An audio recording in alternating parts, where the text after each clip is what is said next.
ഇവിടെയാണ് ദൈവസന്നിധിയിൽ കുടുംബമായിട്ട് ഇരുന്ന് പ്രാർത്ഥിക്കുക എന്ന് പറയുന്നതിൻ്റെ വലിയ ഒരു ഔന്നത്യം നമ്മുടെ ജീവിതത്തിൽ ഉണ്ടാകുന്നത് എന്ന് ഓർമ്മിപ്പിക്കുന്നു.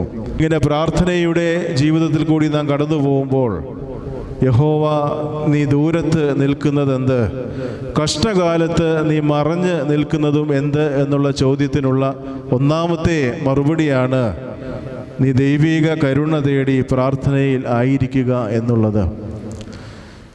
രണ്ടാമതായിട്ട് ആ ഭാഗം നാം ചിന്തിക്കുമ്പോൾ നമ്മുടെ മനസ്സിലേക്ക് കടന്നു വരേണ്ട വേദഭാഗം ലൂക്കോസ് എഴുതിയ സുവിശേഷം 6-ാം അധ്യായം 36-ാമത്തെ വാക്യം.